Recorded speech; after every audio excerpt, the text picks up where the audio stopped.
This is the video showing how I clean out the dust from under the keys on Yamaha keyboards to fix some of the problems. This particular keyboard I'm using today is the Yamaha, it's the Piaggero NP-V60, but the same method works on all of the Piaggero keyboards and probably most of the other Yamaha keyboards as well. In the last few days I've done several of my keyboards, had the same problem, including the Piaggero NP-11. One of the things that I found is it took me a while to get a screwdriver with the right size Phillips head on it. So this particular one here was the right size. I tried a few others that were a bit too small, or this one, you know, various different ones. It took me a while. An important thing is to make sure that it has a long enough neck on it, because there are some deep recesses. This keyboard only has a couple of screws that are quite deep, but the NP-11, as you can see here, there's quite a lot of the ones are really down there, so you need quite a big depth of screwdriver to actually get at them. The reason I'm doing this is some of the keys would play at full volume all the time. I found that the B key was doing that recently on this, and then some of the keys wouldn't play at all. Often it was happening with the E and the B flats, and also it was happening with the A and the E flat keys, which I understand is caused by dust getting under the contacts, under the keys. So first thing I do is go to the back of the keyboard. I make sure it's unplugged first, and then take all the screws out. So there is all the screws I found I can take out with a single screwdriver. So we've got on the back here 1, 2, 3, 4, 5, 6, 7 screws on the back, and the same on the other edge, 7 there. And then you've got 1, 2, 3, 4, 5, 6 screws, which are these are longer screws, but you can use the same screwdriver. So I'll just go ahead, take all these out. Oh yeah, it's useful to have a magnetic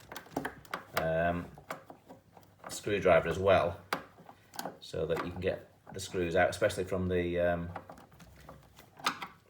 ones that are recessed. It's easier to get them out with a magnetic screwdriver. So I'll just pause the video now and take out the screws. All the screws, and there's plenty of them. I put them in a little bowl so they can't get lost. And you'll see there's 2 sizes of screws there. There's the long ones that go in the middle section of the keyboard, inside these recessed things, and there's the smaller ones that go in the other holes, both on the outsides there and the outsides there. Now there is as well, when you're putting them back in, you'll notice in this middle section that's got these recessed ones, the outside holes are small ones for some reason, don't know why, but so just to show you, I've left these 2 in here, so you can see the very outside one is small, and this is again, it helps having the magnetic screwdriver end, and the one beside it you can see is long.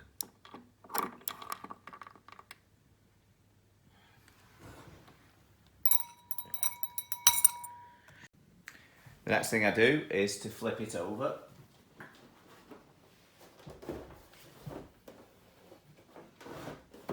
And then very carefully pull this top part off the bottom. Now this top part is joined on with several ribbons, so you have to be careful when you pull this up. You don't want to take it too far away from the base, so just gently lift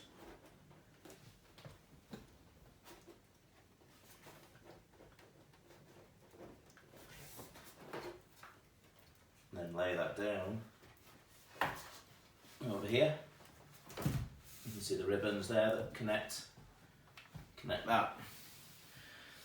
So the next job to do is to take out all these screws here. So you can see these keyboards have a lot of screws in.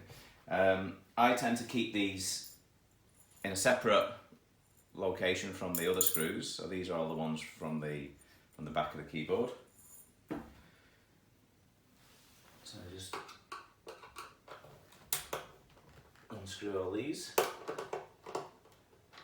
These are fairly easy to take out.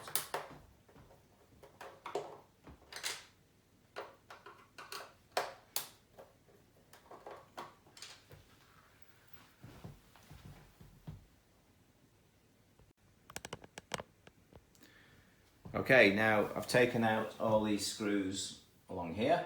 I've kept them safe. Now the next thing I do is to take off the keys. So what I do here is you push down. There's some tabs here on the back of this black plastic bar. This end piece is a short one that only has one tab. You push that in, which then unhooks it, and you sort of push this down, so you angle it down like that. So sort of angle it down, and then you pull it back slightly, and it unhooks. You might have to give it a wiggle. There you go, unhooks. And carefully pull it up and out, being gentle with it. So those hooks there, they hook underneath here. And what I do is I put them facing the keyboard there, so the keys go back exactly in the same position. So the main sections here, they have two plastic push-in bits on here for each piece. So you push them both in, slide them down, same process, slide it back. So a little jiggle, lift up and out. Just repeat that across the whole keyboard.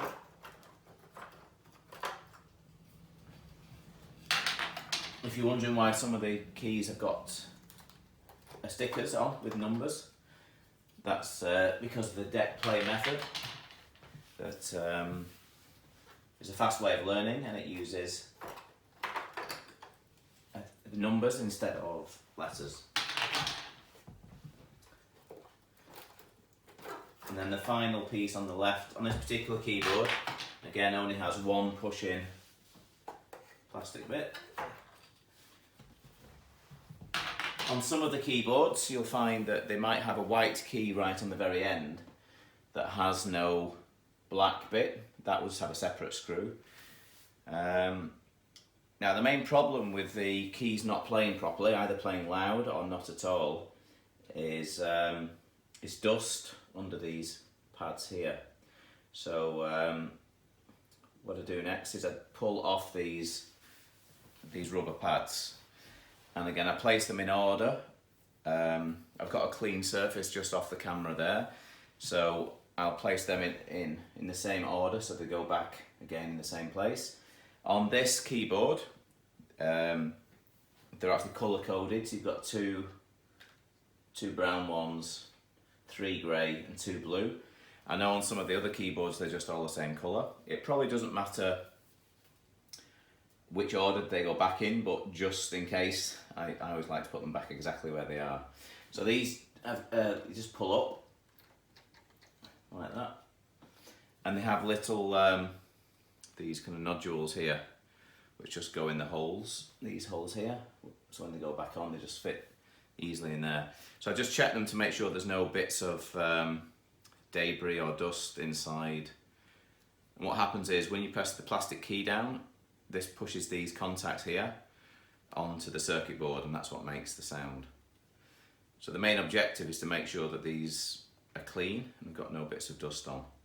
So I shall move these to a safe place just off camera.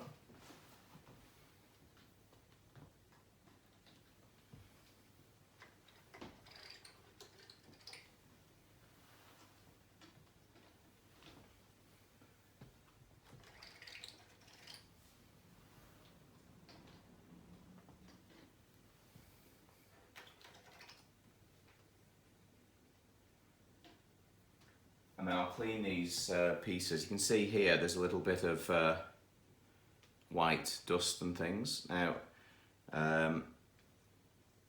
it shouldn't matter too much if it's on the outside, but that could move across onto the other parts of the keyboard, so I clean that out. More importantly, we don't want anything on the inside here, so there's a few tiny little bits there. So I don't want to be touching these contacts in here, because I don't want to add any more dust or dirt onto those, but this looks pretty clean. And then what I do is I take a hoover with a nozzle end, and I'll hoover the entire inside of the keyboard here. Be careful not to touch any of the circuit board or the wires. I've made sure that it's unplugged as well before I start this. And the main objective now is to get all this dust. There's an awful lot of dirt and dust here. And then what I do is I hold this just above the circuit board here, so it's very close but not touching. And then I just hoover all that up. So I shall, especially down here, there's a lot of dust down here. So I'm just gonna switch off the camera whilst I hoover up.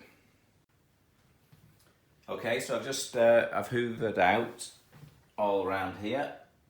In fact, the entire keyboard and the keys. And I've been careful not to touch or damage any of the circuit board or wires. The next thing I do is I get some of this contact cleaner. This is the WD-40 version. Give it a shake, and what this is meant to do is to clear off dust and any debris or bits from circuit boards. So give it a shake and then spray it on the contacts here. So these bits here are what the key presses to actually make the sound.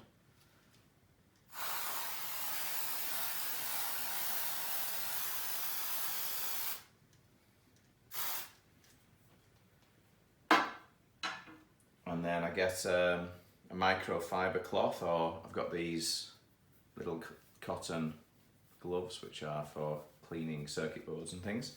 I think I got these with something I was changing on the iMac or the iPhone, can't remember which. I just rub it along the circuit there just to try and move any dirt or debris off. You can see there's a bit of dirt showing on there.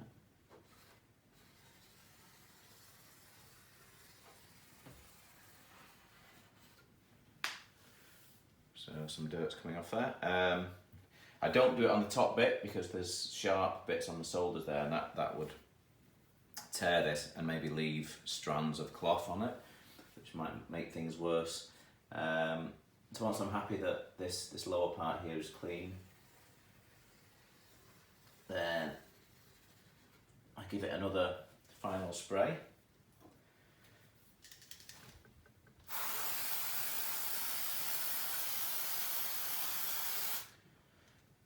And leave it to dry. This it only takes maybe a minute or two for this to evaporate. And whilst I'm waiting for that to dry, I just check these other bits of the circuit board here, make sure I can't see any debris on there, and if there is, I try and move it off.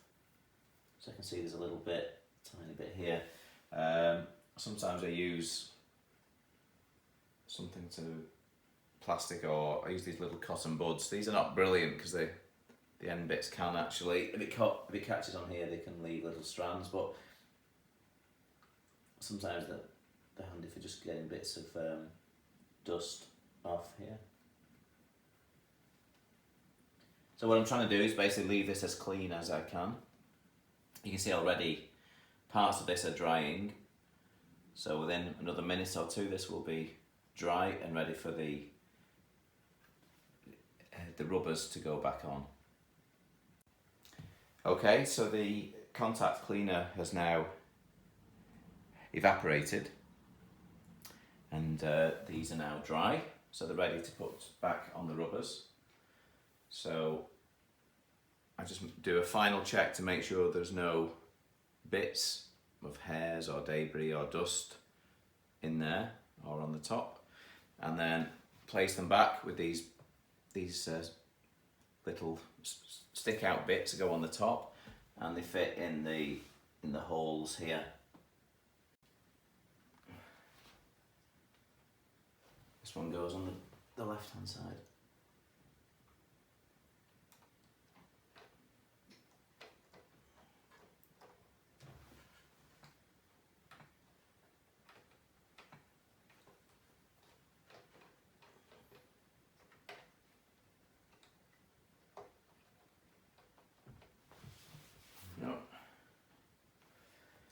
And then the next one goes in. That's it, it's more like it.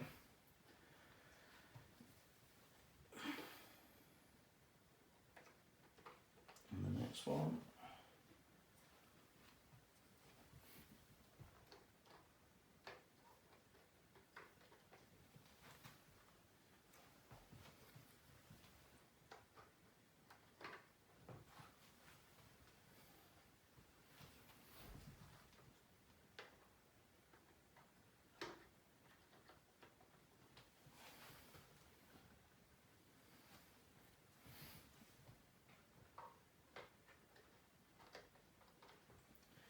Right, and next we put back on the keys.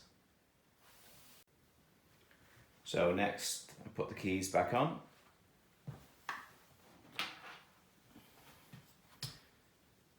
So first of all we line this up.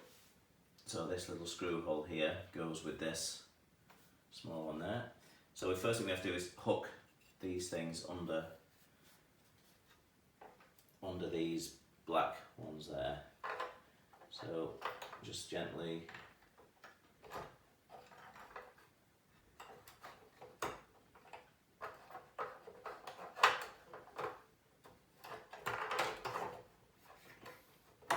just put it in gently, give it a jiggle until it goes under those black ones there, and then slide it upwards and then down, and then the push-in part at the back will slot into these holes here.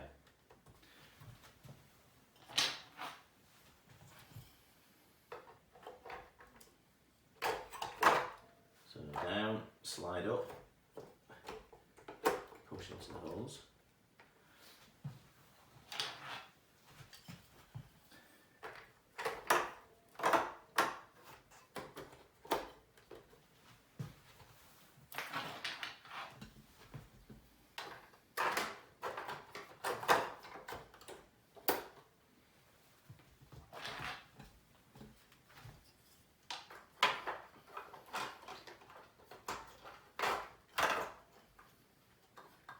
I'm trying to make sure that I don't move the rubbers because they need to be seated properly.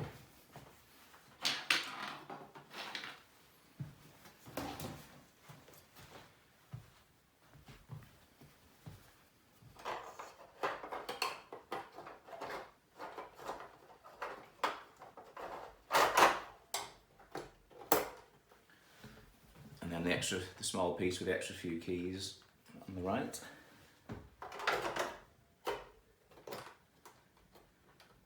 Go. The next thing I do now is I plug it back in just to make sure the keys are all working just before I put all those screws in again, because there's a lot of screws.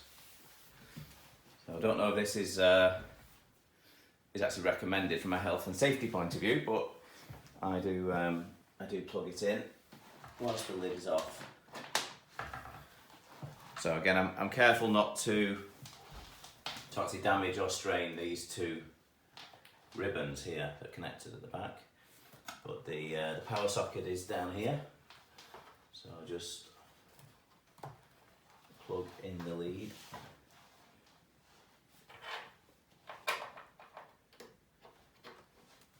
and then turn it on.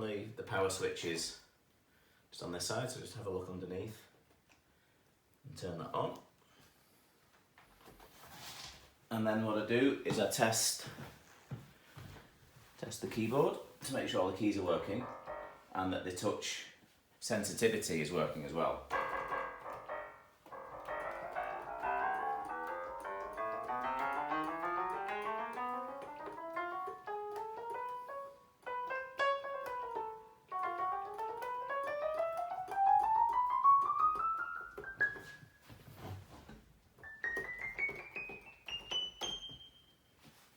sounds fine to me. So now I will unplug it again now, and then I'll put all the screws back in, starting with these screws along here. So I'll switch it off, pull out the power socket.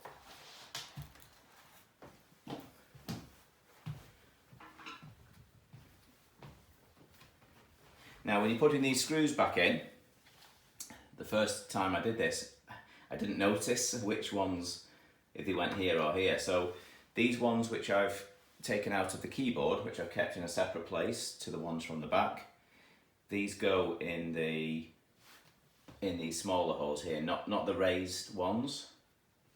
I'm not sure if you can see from the angle on the camera, but these ones are flat here with the black, and then ever so often there's a raised one. So these go in the flat holes. They're fairly easy to put in.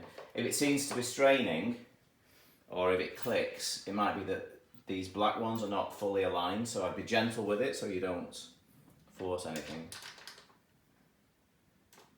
And you can always unclip the black plastic again and relay it if it's not fully aligned.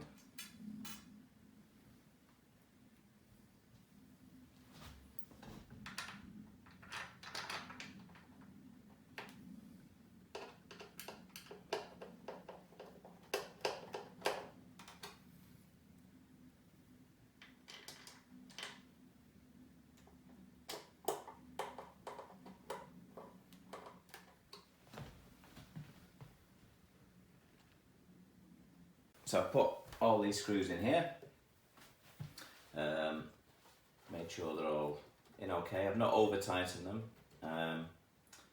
Next, put this lid back on, so I carefully put this back on.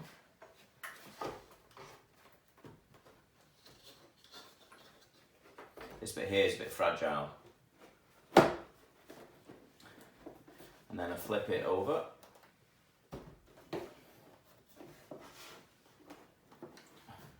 Once I'm sure that this is lined up properly, then I put all the screws back in. So we have the tall screws go in these raised ones here in the middle, apart from the two outside ones, which are smaller screws. So I'll just start putting a couple of these in here, and then I'm going to put some of the smaller ones in the outside places, just to make sure everything's lined up okay. And then I'll go around and fill all the rest in. Again, I don't tighten these overly tight at the start, because it sometimes can readjust itself. So just put them in medium tightness and then firm them up right at the end once all the screws are in.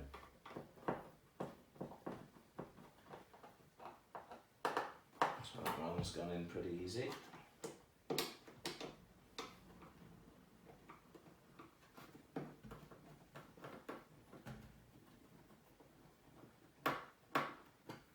Here's that one.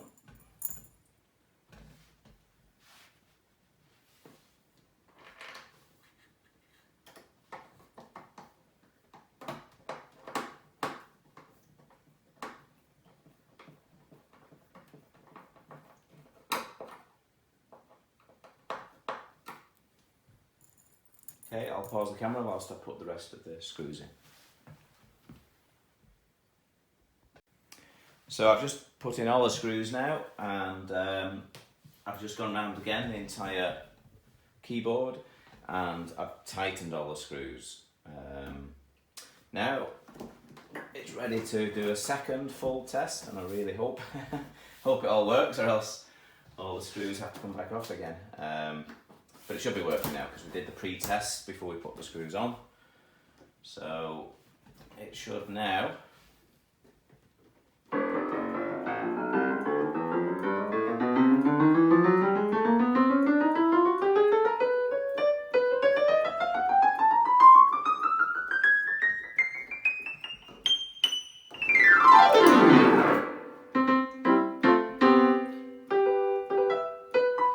keys that weren't working before, these Bs weren't working, and then the E's, A's, B flats, and E flats. So it all seems to be working. I hope the video has been of use to you. Thanks for watching.